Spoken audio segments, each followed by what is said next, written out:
Our next speaker is Akrivos.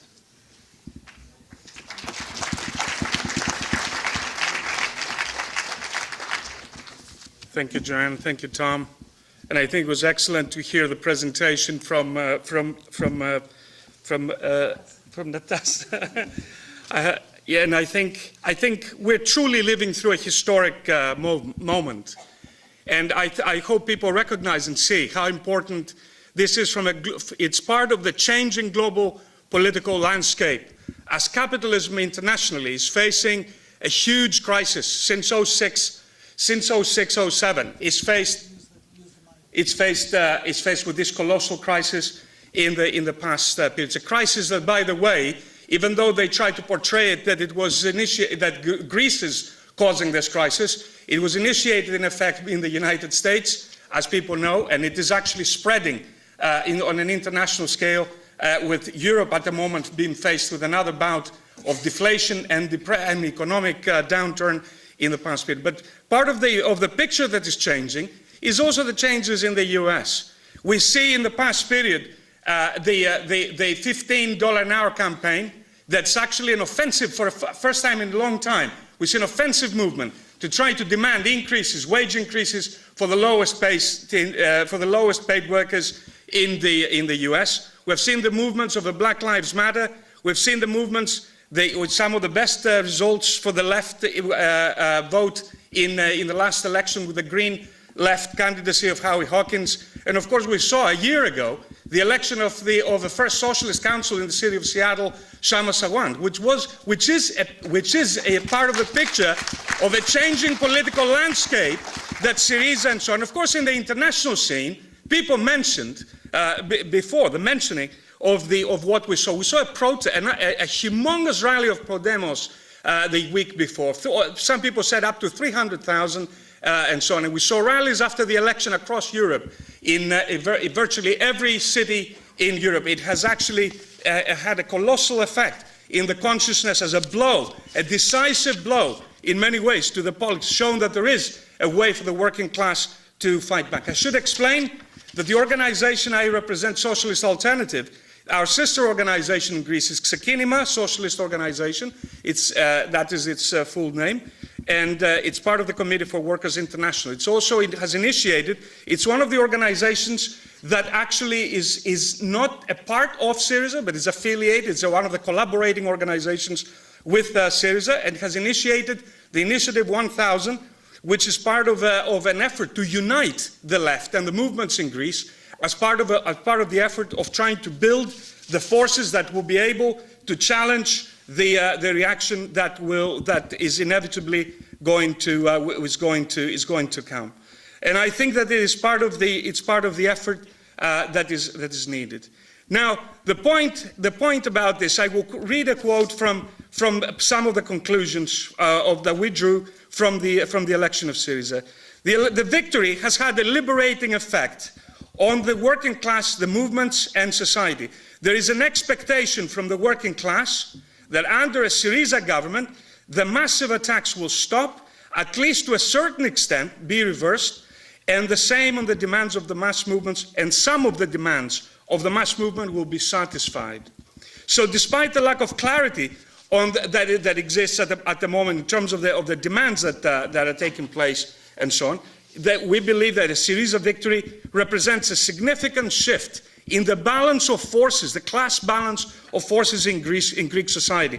It can have a catalyzing effect and unleash a new period of working class struggle. And I think this epitomizes the view of that the effect that this victory has had. And I think already we've seen an outline. We've seen, of course, as I mentioned, the international response of solidarity to the Syriza government in Greece, but also we saw in Greece itself, in the course of the last few days, in the face of the attacks from Schäuble, the German and the German government, when Varoufakis visited Berlin. We saw spontaneous demonstration in Syntagma Square of 10,000 people in terms of calling for a support of the government to stand firm against the face of the reaction that is taking place.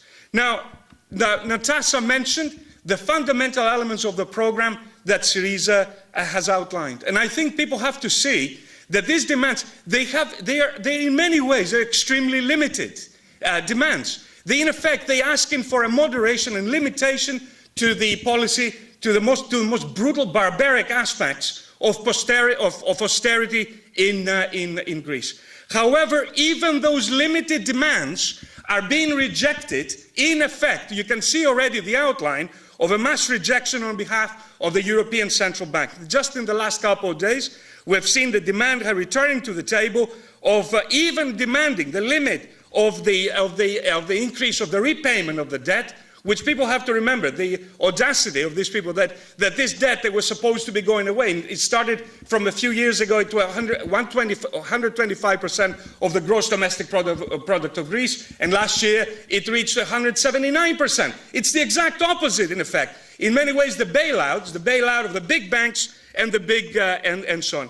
So this is what, in effect, you have in the past period. And Syriza's demand, in many ways, is to prolong. And there is, in effect, there is even now, there is a certain stepping back as far as the demands are concerned. In terms of, for example, Syriza used to call for a full renegotiation or for abandoning half the payment of the debt. A lot of that is, at the moment, they are saying, basically want a prolongation. Varoufakis said recently of the payment of the debt, and so on and so forth. That was part of what's taking place. But even those extremely limited demands are actually being rejected, and they're preparing to reject these steps. And this is what this government is increasingly going to face. Is going to face a demand on behalf of this directorate that runs Europe, and the demand to use Greece as the guinea pig that is going to be used in order to claw back gains that working people across Europe have made. This is what is being prepared, a massive attack. And you saw the threat this last week. Anybody who follows the press, you saw the threat actually to pull the plug on behalf of the European Central Bank, to say that that they're going to refuse to pay. They already indicate they're going to intend to play hardball in the negotiations, despite the limited program that Syriza is trying to appeal to reason, in that sense of saying, well, you cannot continue, this is totally irrational, and so on and so forth. And I think that this is what they're preparing. This is what they're actually preparing at the present time. I think the response, and this is part of the discussion that's going to now envelop Greek society in the next period, and so on. It's going to be a return, in many ways, of the class struggle across Europe, something we've seen again and again. We have to remember that Syriza was, in many ways, a creation of the anti-globalization movement. It was a creation of the youth uprising that took place after Grigoris Alexopoulos was killed, and so on, and massive uprisings of youth over the past period. It's a creation of the movements that have, over the past period, that have exploded. And those movements will return in the next period. And we have to be clear that, in many ways, the idea that you can negotiate, the wolves and the sheep are going to negotiate, that the wolves, in many ways, of the European electorate are going to return. And that is going to mean, in many ways, that this is going to be war. And some of it, we have to be careful about the allies that we choose. For example, in the early days, when Varoufakis visited Hollande and visited Renzi in France and Italy, respectively, all of them tried, because of the popularity of the Greek government at the moment among the European working class, all of them, they attempted to try to say that they were supportive and everything else. But of course, immediately they were called to Berlin immediately they went behind the demands of German capitalism and German imperialism in the present time. They're going to continue to threaten to kick Greece. In many ways, the threat is going to be to kick Greece out of the Europe. What is the response, and what kind of program is going to be necessary? I can only make a few preliminary comments within the limits of time, of the kind of program that the left is going to increasingly need to discuss and initiate in the next period. In my view, within Syriza, there's going to be a debate that's going to engage within Syriza, within the movements, and within the working class, as the working class begins to return in many ways into the struggle. As working people feel that they have a government that's going to be on their side, as they feel already. As we saw the triumphant return of the cleaning ladies that fought with raised gloves, their nylon gloves that they were cleaning ladies' gloves, that when they returned to the finance ministry over the past period, the spontaneous, in some cases, occupations of workers when their plants are going to be shut down. The movements, once again, of solidarity that Natasha outlined and so on. They're going to return to the streets and they're going to return to the scene feeling that they have a government that's on the side. They're going to exercise mass pressure on that government to resist, to draw a line in the sand is needed, and to give a clear message across Europe about the need for working people across Europe and internationally to fight against austerity and to fight against the continuous impoverishment of working people in Greece. The basic outline of a demand, and I hope that this is going to be part of a discussion as this class struggle develops. It will start from the limited demands, that even the limited, reasonable, quote-unquote, demands of limiting the debt, limiting the rejection of those are going to lead to a bigger discussion within the left about what kind of policies, whether this blackmail is going to work against working people. The kind of program that is in reality needed is going to be able to say no to the blackmail of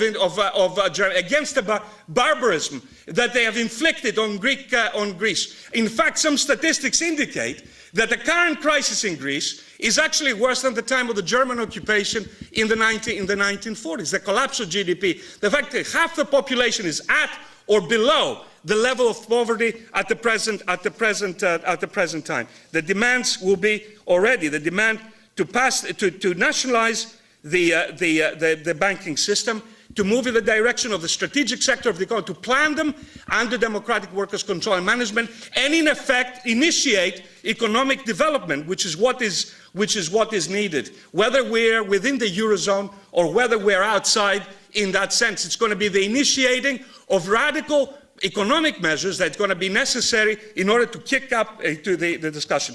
And I want to finish on this because Joanne is going to threaten me very seriously with bodily harm in a moment, is that you have, all of us here, we have a role to play in relation to this struggle that's going to be unfolding.